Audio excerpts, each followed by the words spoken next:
let's talk Jurassic World. Yes. Which I always mistake. Have you let Jordan watch it yet? No, we're still on Cocomelon. Oh, okay. Yeah. I thought your New Year's revolution was Revolution. I can't English right now. That was the name of an ECW pay-per-view. I kept my New Year's revolution very private. I didn't tell you what it was going to be. No, I thought you said at our New Year's party less Cocomelon. Yeah, that didn't happen. Oh, okay. No, he's very demanding, and he wins. Didn't take. Yeah. Okay. So it says, will Jurassic World Dominion end the beloved movie franchise? Here's what one producer said. Jurassic World Dominion will feature beloved original characters, so is this the franchise finale?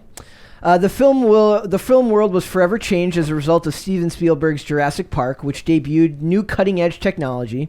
The movie started an epic series which has been expanding thanks to the Jurassic World movies. But will the upcoming sequel, Dominion, end the beloved franchise? Here's what one producer said. Quote, the Jurassic World movies have been massively successful and I'll go down to the quote here. I'll go back up to it. It says, I think Dominion's going to wrap up this trilogy, but we're not resting on our laurels. We're going to sit down. We're going to see what the future is. We have a wonderful series, Camp Cretaceous on Netflix. Oh, that's the name of a new I'm guessing it's connected to it in some way. We obviously want to make so it's called Camp Cretaceous. We obviously want to make quality, good movies with great storytelling, great writers and directors, but we're definitely going to do more in the Jurassic world. That was a clever play on words. Well, there you have it. It looks like the fans shouldn't worry too much about the future of the dino-centric property following the release of Jurassic World Dominion. It seems like the powers that be are invented, I'm guessing they mean invested, in continuing the narrative. So hopefully we'll see more of the beloved movies in the big screen in the future. I laugh at the idea that they think that anything that's still making that much money would actually be brought to a close. Like, artistic integrity does not it really exists at that level unless the person's literally in charge of everything. And nothing funded to the tune of several $100 million per movie is independently funded entirely. So you could perhaps say, like, I don't know if Spielberg directed all of the Jurassic Park movies. I'm guessing he didn't. But Colin Trevorrow didn't direct all three. He directed 1 and 3, but he didn't direct Fallen Kingdom in 2018. And if they want to keep making them, if it's going to keep making money, they will absolutely still continue to make them until the wheels fall off. It doesn't matter if Chris Pratt falls in a volcano. They will... Actually, that'd be fantastic for the movie if they had him fall in a volcano. Agreed. But... So the first one had a budget of $150 million and made $1.67 billion. Man. The second one had a budget of $170 million and still made $1.31 billion. And now they've split the difference on the budget here. It's about $165 million to fund this one. Yeah. Now, granted, this is coming out in what we call the COVID excuse era. It's not actually the COVID era. It's we use it as an excuse for everything that doesn't go our way era. But that makes the break even for this movie about $247 million, and I think it will make that very easily. Chris Pratt is a very likable actor, even if Twitter hates his guts. And in general, they've got a large cast coming back to this. So they've got Jeff Goldblum coming back. They've got Sam Neill coming back, and they've got Laura Dern coming back. Nice. Nice. They have Danielle Pineda, but nobody's perfect. She's the one. She was in Cowboy Bebop and is very. She has very vocal. She's antagonistic towards fans. It happens. I hate that when celebrities do that. I really wish they could learn to just say no. Like, I understand the desire to want to clap back, but just say no, dude. Bryce Dallas Howard's coming back, and then Mamadou Athie, who we watched in Archive 81, is going to be in this movie, and they don't have a role listed for him. And then the rest of the cast it looks new. Campbell Scott was from just about everything. Campbell Scott was in the show Royal Pains, which I loved. He's great. Jeff Goldblum coming back is fantastic. I love Jeff Goldblum. Me too. As a guy who's he's I call him auteur Nicolas Cage. Like, he's very much he understands that he's playing the same character in everything that he does. Kind of like if you took Nicolas Cage and Ryan Reynolds and morphed them together, you get a weird Jeff Goldblum. Yeah. Wow. I never thought about that version of alchemy before, but yes. it makes some sort of sense. Yeah.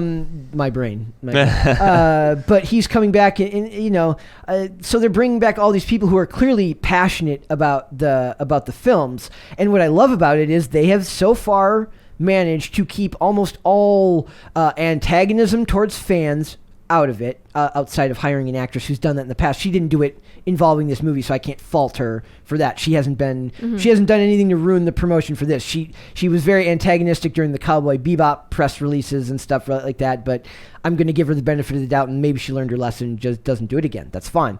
But there's something I found here in the trivia that I find particularly telling as to why something like this can persist and still make so much money, despite the fact that we're really when it comes to budgets and films of this caliber with box offices that big, it's a superhero world and the rest of the movies are just living in it. If you want to make that much money, it's almost always connected to some type of IP now that's coming out of, I can't think of the last one. I guess maybe Avatar, but they made comics about Avatar later. Yeah. Not last year. I'm talking about Avatar, like the blue the James people. Cameron, the Na'vi. But there's a thing here from first of all, there's all these pieces about how excited Jeff Goldblum and Laura Dern and them were to come back. So they're passionate. They want to continue these characters. But there's this very particular quote from Colin Trevorrow. It says, he was asked the question, will Rexy Roberta die in the film? And his answer was verbatim, quote, "No, she won't," Trevorrow said. The director and co-writer had gone on record claiming that there will not be a Jurassic Park movie without the Tyrannosaurus Rex, and he considers Rexy Roberta the Tyrannosaurus Rex of the franchise. Killing her off would go against this, and Universal is not willing to risk the backlash. I like that In truth. an age where these writers love to take these series and deconstruct it and ruin everything good about it, they're like, you're not touching our Tyrannosaurus Rex. Right. Hell no. I love that. That's really funny that he actually, volunteered that information. But I'm just saying, these days, they love to kill off characters. Yeah. They love to make characters that were once heroes bad guys and deconstruct them and make them, everything that they weren't. They love to ruin legacy characters. And to say that they're not willing to do that tells me a lot about how passionate they are about the franchise. And all it takes, I think these people really do think that there's a magic formula.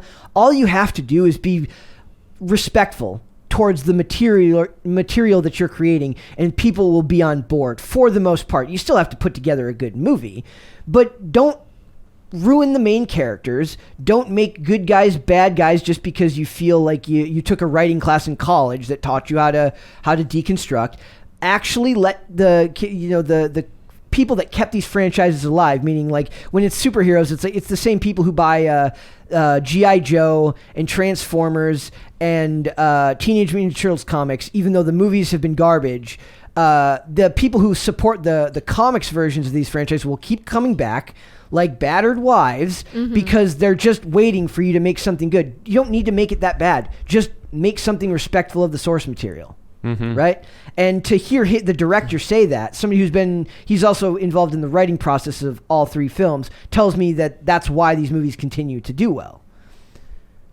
Well, if that's the case, then I keep coming back to what that producer says. Why is he trying to whip up all this manufactured excitement and making it sound like it's the last hurrah if it's just a good movie? I think part of that is Cinema Blend framing it that way. Oh, it's okay. I think, bias. Yeah. Or headlines. I mean, it got me talking about it. It's true. It has us doing this article right here, so good work. It is interesting that the director said that, though. I would think that if anything, he would just kind of play coy, but instead he was just like, "Oh no, that was not a line that we were allowed to cross, and that's not something we were willing to do." No, what I told you, the part about the Tyrannosaurus Rex part, that was not from this producer. That was from the director. The director. Trevorrow. But it sounds like it was a almost universal mandate. Yep. Which is interesting to me. The Jurassic World movies have been massively successful, and anticipation for Dominion is at a fever pitch. I don't know if I would go as far as to say fever pitch, but these media companies are often the promotional arm of these companies. I would love to. Can you do me a favor? Can you look up and just say who owns Cinema Blend? I would be interested to know what media conglomerate owns. I love doing that because every time there's something positive about Disney, I'm like, let's see which subsidiary owns this magazine. It says fans were thrilled to learn that the movie would feature the return of legacy characters played by the likes of Sam Neill, Laura Dern, and Jeff Goldblum. But given the thrilling ensemble, fans are worried that the threequel might end the film franchise as a whole. I think for the most part, you have to balance this thing where a lot of us would like to see you just finish the trilogy and then just call it quits. when Matt Reeves finished the Planet of the Apes trilogy, he didn't come up with like the Land After Time of the Planet of the Apes and make a fourth one. He just made his trilogy and called it and ended the series, right? Actually, that's another example of a movie that did well, but despite not being a comic book series. Okay, so they're owned by Future PLC, and it's a British media company. Who owns Future PLC? Yeah, we got to go further back, I think. We're turning you into a journalist, Miracle. The one job that I didn't really want to do. By the way, That's because I had like a video published on timcast.com covering an event. I saw that. I am now a journalist, and I now demand my own blue check, and I demand all my opinions be said with the utmost snark, and I am very important now, and I demand that my opinions be taken as such. Okay, so the founder is Chris Anderson. Okay. That's it. That's all they've got? Yes. It's a shell company. it would be interesting to know if Cinema Blend is who owns them. No, I got to the bottom of the rabbit hole here. Thank It's you. a mattress firm. Oh, That's who owns that's it. my favorite. Yeah. That's one of my favorite conspiracy theories. I thought it might be. I love that one. It's just like you just know some dude was driving by a mattress firm. It's like I've never seen anyone go in there. It's like the Wayfair for poor people. So I don't know. Like they say fever pitch. Have you seen either of the Jurassic World movies? I saw the first one. Okay. Yeah. Did you like it?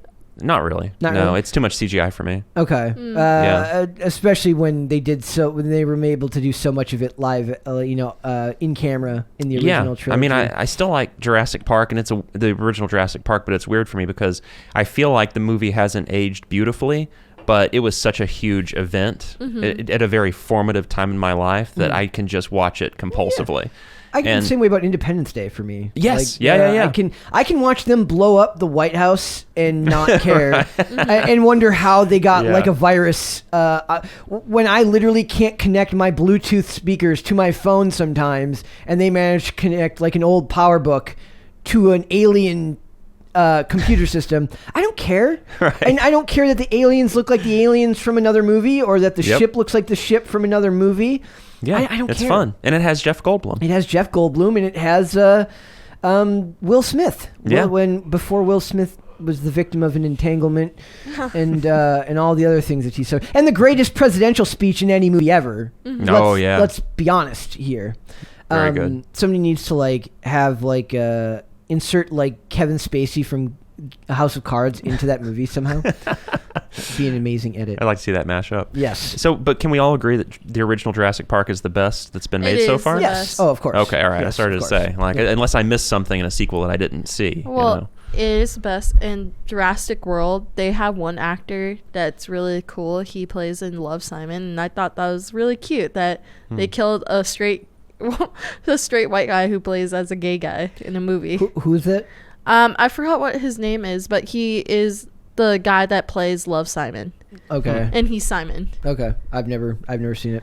It's just basically it's a movie that wasn't necessarily needed to be made, but it's about a kid coming out gay. Okay. And he's looking for a guy. Oh, Nick Robertson's. Okay. I don't know who Robinson's. Robinson's. Bad name. Really bad name. Mm-hmm. What's bad about it? It's really bland. I mean, it is really. He should probably have a better name. Might as well be John Smith. He looks like it's so bad. a best way to describe him, he looks like Shawn Mendes, just a little bit chubbier. Hi, I'm Chubby Shawn Mendes. I don't think that's really a selling point. But. No, but also his love interest was the guy who plays as Wally West in the Flash TV show. Yes, I know who you're talking about.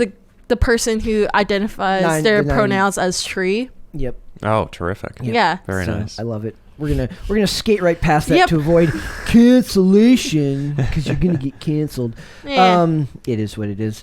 I'm gonna go see it. I think we'll go see it. Yeah. It's one of those movies where I saw the first one, second one I saw at home. Yeah. Third, because we'll talk about it on here, we'll go see it, but probably wouldn't have if we hadn't before. But I'm open to being impressed. The one good thing I can say is that trilogies rarely turn out good. So whenever one does somewhat stick the landing in the third one, I'm always much happier. So it helps to not be like going into it with super high expectations. Plus, I love Chris Pratt because I love how he manages to piss off everyone on Twitter and I just love it. without saying anything. You know, actually, Sam Neill is kind of the opposite of Chris Pratt on Twitter. I guess you're not on Twitter.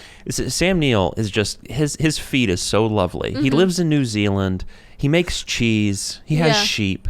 Like every single thing that he shares is just like wholesome. And like the only thing that tipped me off that a new Jurassic Park was happening is that Sam Neill posted a couple of clips of him and Jeff Goldblum like playing the piano together and singing these lovely songs. Like Sam Neill has got to be like he's like the antidote to Twitter and social media. This is what I have the internet for. Like it's one of those people. Yeah, he's great. I love that type of stuff. Yeah. I love people that find a way to stay like beautifully out of the muck. He refuses. I love that. It's beautiful. Like it's like that's what you're like. If you've got a great life, why do you like? Whenever celebrities share their opinions on stuff, like I'm just like, why? Oh, it's really painful. Like I'm not saying like, and the funny thing is like I'm not saying they don't have a right to have those opinions or that they shouldn't share them. But I'm just like. But I guess it's just because that it's so foreign to me. I have no desire to share controversial, whatever my opinions are, which is kind of hard because I literally have a show now where my job is to share my opinions. But I'd like to think that most of my takes are pretty nuanced, and this is a long format that allows me the opportunity to do that and explain it in a way that gives some sort of stability to the argument where you can't just make it a hot take. 160 characters, yeah. Exactly. Yeah. The culture around, wanting to own someone via tweet is like, it's a recipe for disaster for everyone. Even the best people can't really do it in a way that gets them off scot-free. Plus, it makes me feel like they're... Imagine being a celebrity in like the celebrities back then. They probably hated the average person just as much as the celebrities today do. They just didn't have the ability to share their thoughts at every random moment throughout the day, or they were better about heeding the warnings of their publicists and were like, maybe you don't want to piss off the entire half of the country with your hot take on this issue. I think that comes back to instant gratification to a lot of this stuff, and that they forego the long-term gain of holding their tongue in favor of short-term gain of getting some likes and retweets. And that just, to me, that doesn't make any sense. But that's a personality type. That's just who I am. I love the idea that we should start a wholesome movement on Twitter. It's like yesterday I was starting to normalize not having an opinion. Like I was like, you're allowed to not care about stuff. Like somebody talks about NFTs, I'm like, I don't give a crap. I don't have a strong opinion one way or the other. It's like people who don't like them, it's always like they have this argument like it's a ripoff. Or my favorite is like it's bad for the environment, as if their 10,000 tweets a day aren't eating up servers. But it's like you can just not care. Like, that's a beautiful thing. Yeah. It's beautiful to just not give a crap about something. Thanks for watching this clip, guys. If you want to see full episodes or follow us on social media, links are in the description below. Bye.